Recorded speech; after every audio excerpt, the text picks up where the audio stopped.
dream? A dream is your cherished aspiration and ambition. If you can dream it, you can achieve it. But a dream doesn't become reality through magic. It takes sweat, determination, and hard work. No matter how meticulous you plan the path to your dream, there will be distractions and misleading. If you give in to them, they will rob you of your dreams and deny you that excellent future. And the promising dream dies. When you don't achieve your dreams, you cheat the world from experiencing a star. Don't cheat the world from experiencing a star. Say no to drug abuse. Call 0800 1020 3040 for help. This message is from the National Drug Law Enforcement Agency, NDLEA. Welcome to another episode of Narco Tales.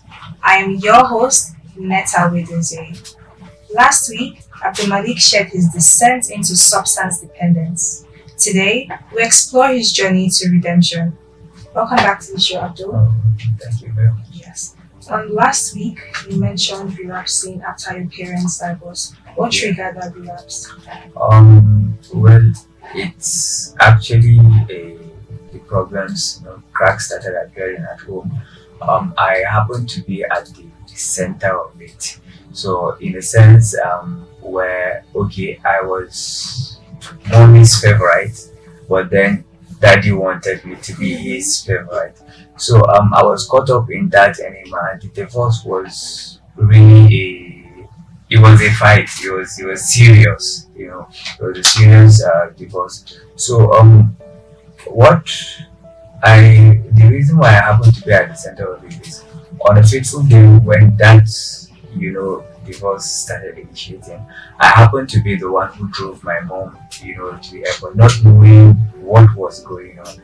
So after driving her there, I now met I saw my dad's car at the airport. I'm like, okay, what's going on now? What's happening? So after I was I dropped her off, and I was on my way out of the airport. She now called me again, and she was like, okay, you better come back, come and pick me. So I'm like, I just dropped you off to travel, and then You're calling me now to go and pick you up. So that was how I went back, and I picked her up. I was asking her what was happening, but she couldn't tell me. She was just like, I shouldn't worry myself. And on our way home, she was like, okay, fine, let me just drive. You can go home now. I want to go somewhere, before coming back. So after she dropped me off to get a car to go back home, that was the last time actually my mom came to the house. So I felt blame was indirectly pushed towards me for that incident, for me even driving her. But innocent as I was, that got to me, and that was what really triggered the substance relapse. So along the line, as at that point, I haven't relapsed yet. But then subsequent events, started unfolding. Like a few months after that, and my dad remarried again. So that was how I happened to be the first person to know that he was remarrying, because he kept it, more of like a secret from us. So after I knew, I now spread it to my siblings, and that was how he got to know that I was the one that told them, and it became another issue.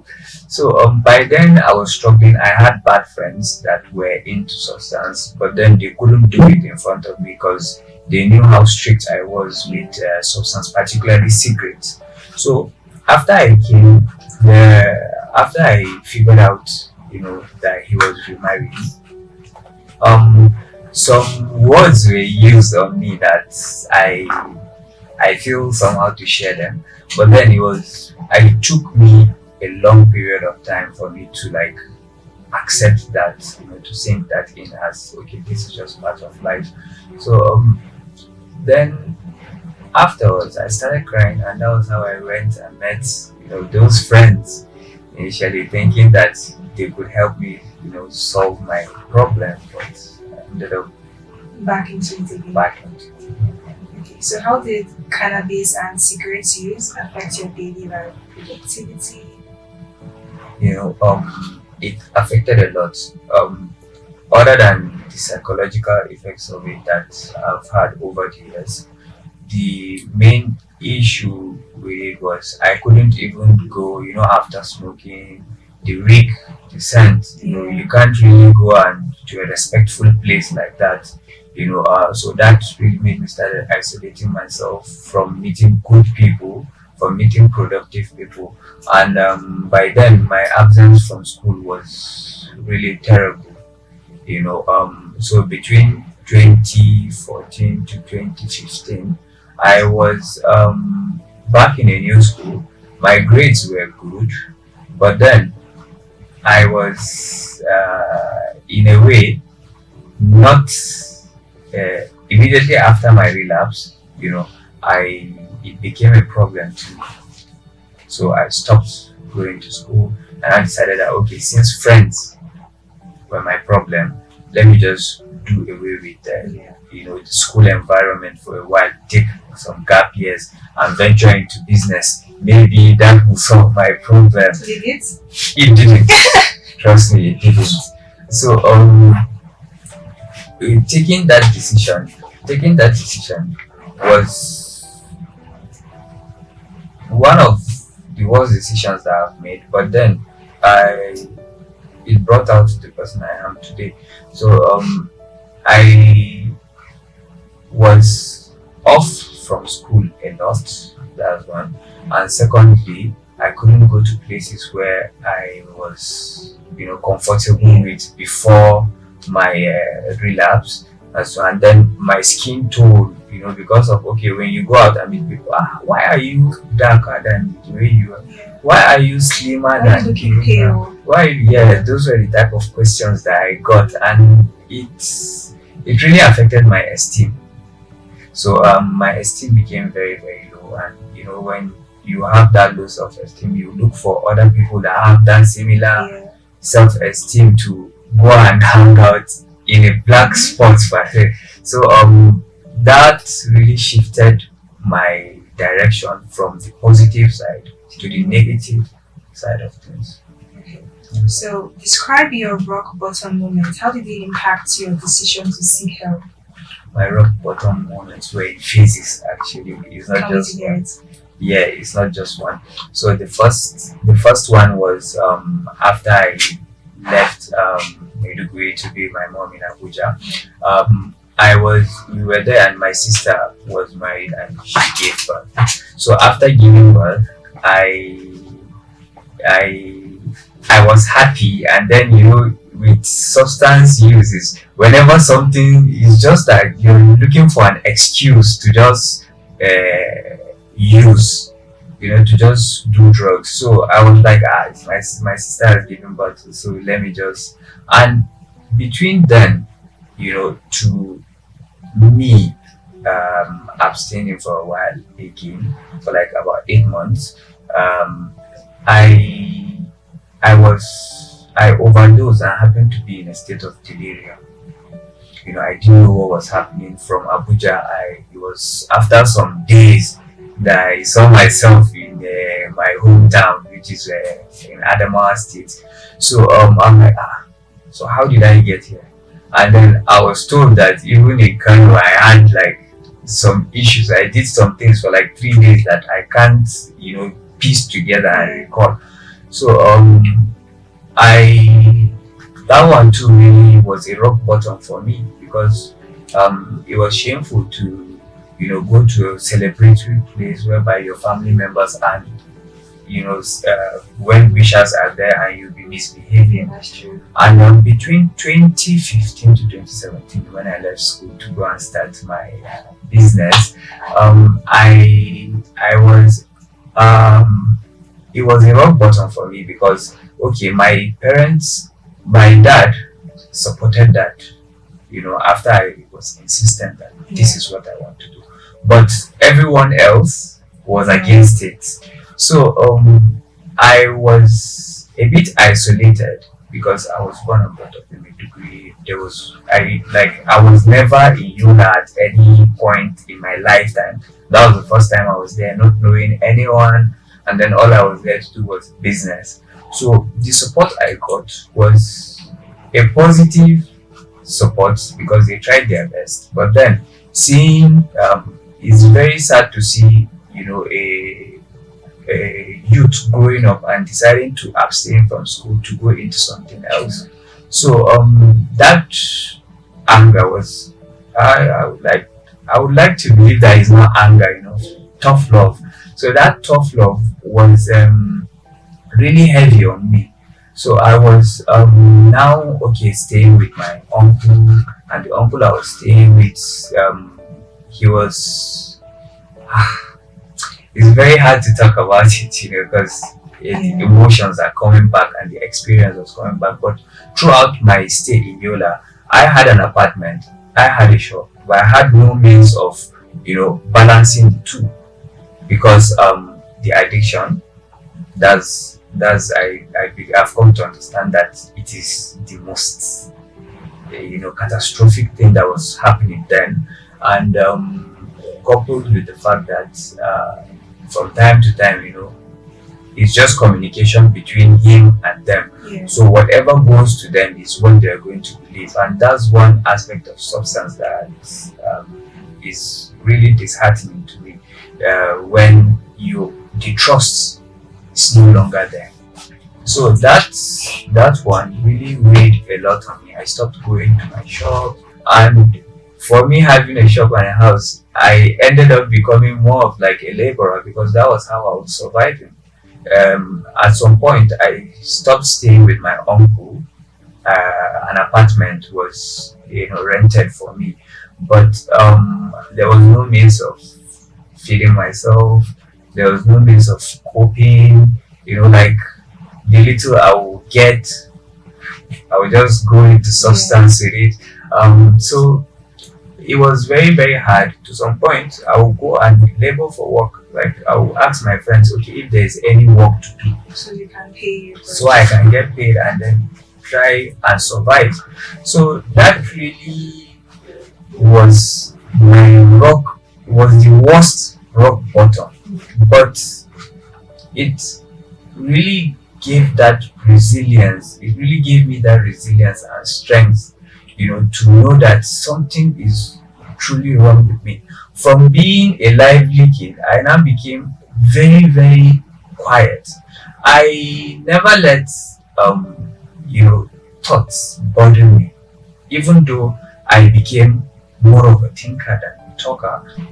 But from that 2017, that was how I got to. My few friends around me used to play chess, and then chess wasn't really my thing. Now just sit and playing, and then I was like, okay, fine, let me just try this.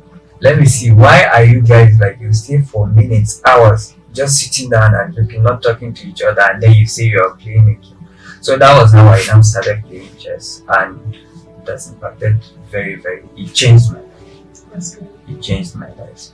So the third rock bottom, that was what led to my rehabilitation program.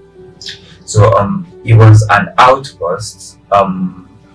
Early last year, my dad happened to be going back to Yola like permanently. Yeah. So upon going back to Yola, all this, there were stories that I even sold my equipment, some sort of like a lot of stories happened during my stay in Yola that from my home, they didn't, like from my family didn't really know, okay, the situation and the setting. While I was in Yola, a house was rented for me directly opposite, where if I come out of my environment, of my own apartment, I will see people selling cannabis openly, cannabis, cigarette, and then and other sort of negative influence around there. So I chose not to stay there, because of the environment. Yeah. But then the message was, okay, I felt too big to stay in that environment.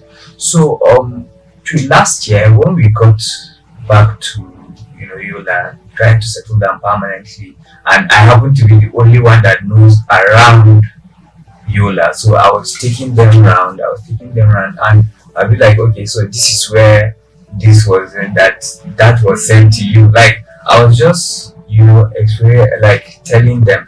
So my equipment there were rumors circulating that I sold them. Yeah. All of a sudden, I now saw them being brought back to my home. I'm like, okay, so where is the person that said I sold? And that was how the outburst started. Where is the person that said I sold this? Bring that person. Why? Okay, come and show me what I've sold. Like, I now started reacting. And the cannabis intake, in between that time to about a week was just so much that I started hallucinating. So when I started hallucinating for like 2-3 days, it was anger, and then I was hallucinating, and then I was trying to like forcefully get my way. So they panicked, my family members, my sisters, my brothers, they panicked, and they made a decision to take me to neuropsychiatric in degree. And that was how after like about a week that I saw myself there, like, okay, so what am I doing? And Recovery from substance dependence requires resilience, self-awareness, and support. Consider seeking help or offering a helping hand. We'll be back after this break. I was the head boy in my primary school, senior prefect and best graduating student in my secondary school, but drug abuse almost ruined my life. I was on an average of 2 grams of cocaine per day. I was taking 8 ampoules of pentazosine daily. European shisha, cocaine. I became a user, a dealer, and a gangster. I saw other users drowning. I knew I didn't want to be like them, but I was already trapped. My family disowned me. My employment was terminated. I sold my car, sold my house. I'll go out well-dressed and return shoeless, shirtless in exchange for drugs. I was seeing things that were not real, and I once stabbed myself because I felt something crawling under my skin. I contacted NDLEA and started therapy. I spent 3 months in therapy. I spent 8 months. It's easy to relapse, but your mind has to be stronger than the cravings. Drugs does not love you. You are not the one using drugs. Drugs are the one using you. Say no to drug abuse. And welcome back. So, how did self-education and reflection contribute to your recovery? It did a lot. It helped a lot because from 2018 when I got back to Maiduguri, because by that December 2017 I happened to have no certificate, no job, no business. So that was how I got back to Maiduguri, because the situation was very, very hard. And my dad came and he now saw me. I was like, just follow me, let's go back to Maiduguri. That was how I went back to Maiduguri. I became very, very slim, very, very dark. So the self-reflection and self-education came afterwards, because I felt like, okay, wherever I go to, they'll be like, this person has not graduated yet, this person has not done this. So I challenged myself. If at all, one happens to say, okay, I have the certificate. What's there to show for it? What's the intellectual capacity to show that you have? So I challenged myself to educate myself along that line. So when I transferred to Bayes University, I started studying international relations and diplomacy. So after I now decided to go back, to educating myself, I now ventured into history, because history has always been one of the things that I love. History, geopolitics, and so I centered myself around my country. This is my country. What happened to my country? People will be saying, okay, this Nigeria, that. So I challenged myself to use that little that I got from school and then teach myself, and YouTube documentaries became a goal for me. So I now started watching documentaries, and then while watching I was learning and I was self-reflecting. I was mirroring it to myself, like, okay, how can you better yourself? How can you okay, how can you better yourself? How can you do away with all these things? First and foremost, what is causing all these things? The substance. So how can you do away with that substance? When things are falling in pieces, they are actually falling into place. So hang on to it. Hang on to it. That was how I kept on, talking to myself positively. So it all manifested when I went for that rehabilitation. So upon seeing myself, there, coming back to my senses fully after like about a week, I was like, okay, let me just get a pen and paper. I've been reading, documentaries, books, audio books as well, so why not write something? Why not, just write, just let it out. So that was how I got a book and pen, and I started writing, and at the end of the day, all my thoughts became something good that I'm now trying to turn into a collection of poetry. But I didn't know what I was doing when I started. It was like, just write. But my journey, I ended up writing about all the things, the questions, the self-reflections, the self-education, the strengths, the weakness, the resilience. I all compacted it into writing. So that was what self-education and self-reflection did to me. You're Muslim, correct? Yes, sir. Okay, so let's talk about your spiritual journey. How did faith help you overcome your substance dependence? In one word, I would say patience.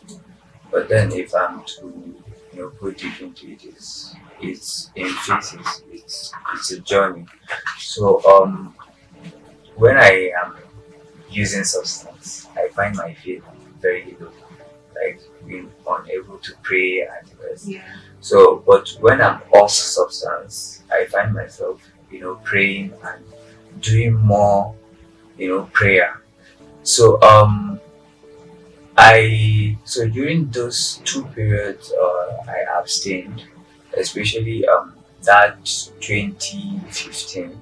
I went for Hajj and I prayed a lot about this substance, like, let me stop this and let me stop this.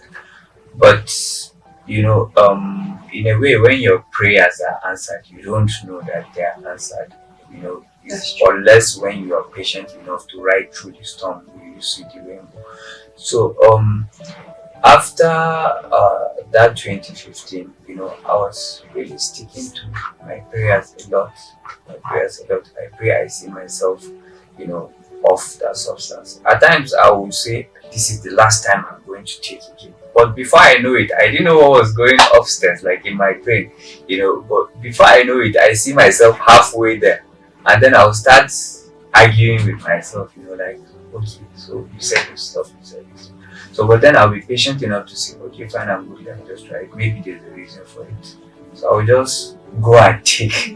So, from 2021 to 2022, it became more than a prayer now. I started, going for itikaf.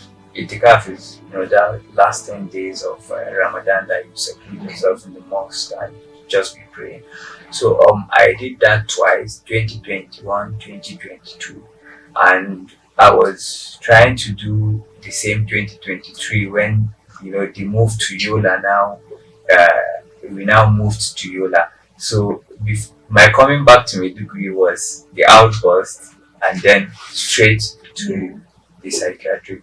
So I feel it has helped me a lot because I was so prayerful and I didn't relent. I didn't say, okay, God is not answering my prayer, so I will just continue.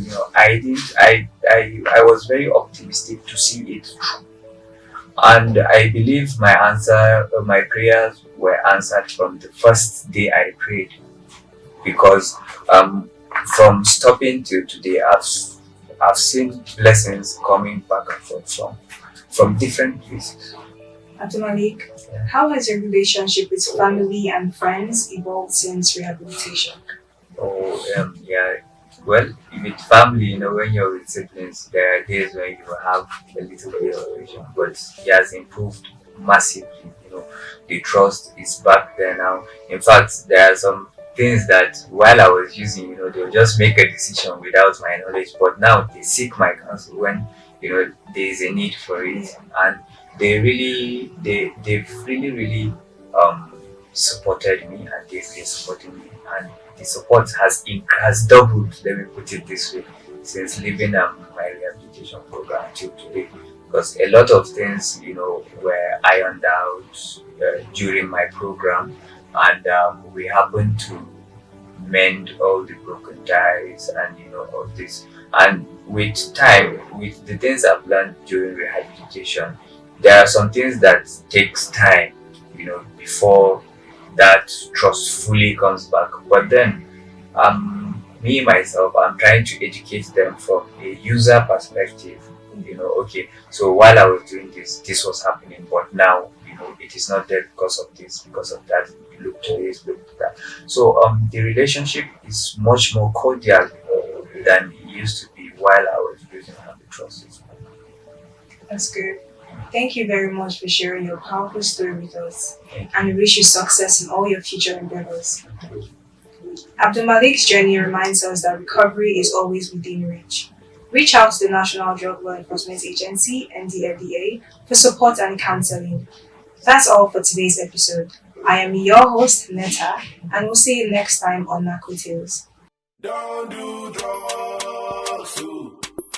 Don't do drugs. Don't try it though. He go choke you up. He go steal your sunshine up.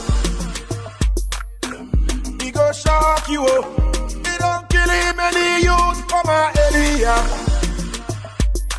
Even for your area.